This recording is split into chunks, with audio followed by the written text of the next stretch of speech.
Let's talk about news breaking today as we are recording. WWE Hall of Fame welcoming the U.S. Express, Barry Windham and Mike Rotundo.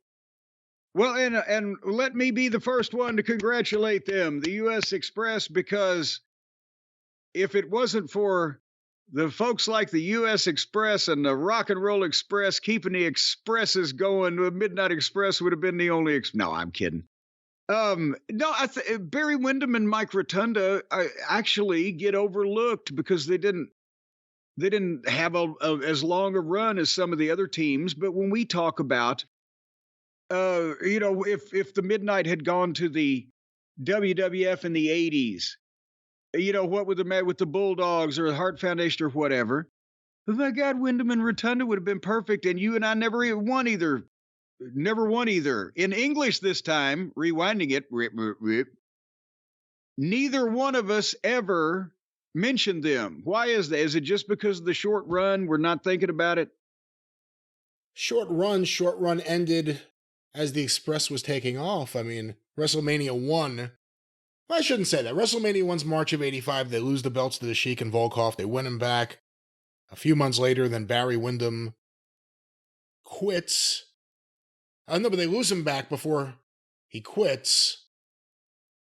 But no, they lost him to the Dream Team. You're rambling now. I'm rambling. I'm trying to remember the title. They lost him to the Dream Team. Even you, Mr. Goddamn Encyclopedia, we're having. Why are they not on the tip of our tongue? Because Barry Windham was in the mid '80s, one of the certainly top 5 premier in-ring performers in the wrestling business, and Mike Rotunda was a heck of a fucking athlete and a tremendous worker, not the family lineage of, the Wyndhams and the Mulligans, but he, became one, and heck of a nice guy as well. But we, I think it came out of nowhere. I wasn't expecting that. And that's what started me thinking about, why don't we think about them more? And they were brothers-in-law, so they were together a bunch, but they didn't have a long run as a team.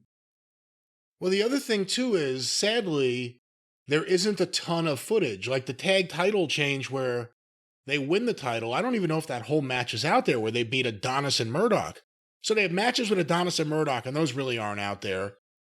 And there isn't a treasure trove of footage, and it was a brief period of time. And a lot of that stuff was them coming to the ring to Born in the USA, so you can't use any of that. That's right. They were very big in the moment. They had Captain Lou Albano as their manager. He was their first, I think he was their first babyface. No, they were his first babyface tag team, I should say. Yes. So, I mean, they were getting the big push. And then Barry Windham left, and they replaced him. Golden Boy Danny Spivey had already been there. They put him with Mike Rotunda because he had blonde hair, so why not just put another blonde in the role, I guess was the thought. But not all blondes wrestle the same. Going from Barry Windham to 1986 Dan Spivey. It's like trading your house for a tent. But anyway, and you guys would work with Barry Windham a bunch, so I mean, Oh my God, yeah, that was again. Barry Windham was incomparable in the ring at that point, and especially as a single baby face. I think, and he and Garvin were tremendous. Ronnie Garvin when they had their run as a tag team, but Barry Windham in singles matches with Flair especially. But I can imagine how good Windham and Murdoch would have been because, there's Barry working with a fucking compatriot of his father's, and so he could just do anything as a single. It wasn't the greatest promo in the world, but you could fire him up, and he was a good-looking guy, even though he didn't have a body. But he never would just fucking accept a push and follow through with the push and stay in the place of the push without quitting and going back and forth. And that's what it certainly didn't help him. I'm not saying it was, he would have been the biggest star since goddamn Londos, but it certainly didn't help him. I think that was his main problem. You know who that reminded me of, just that description? Butch Reed. I I don't. Butch didn't go anywhere near back and forth places as much as Barry did. Do you think? He was in and out of Mid-South between 84 and 85, and then he left and went to WWF, and he didn't last there really all that long.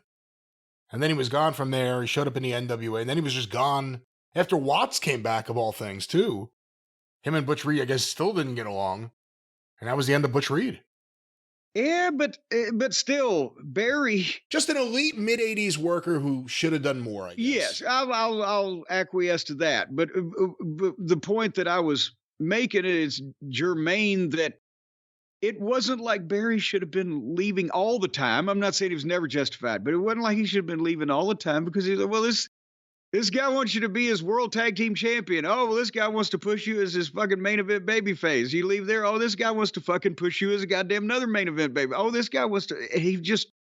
He would leave those opportunities. I mean, at some point, stick to the goddamn plan, right?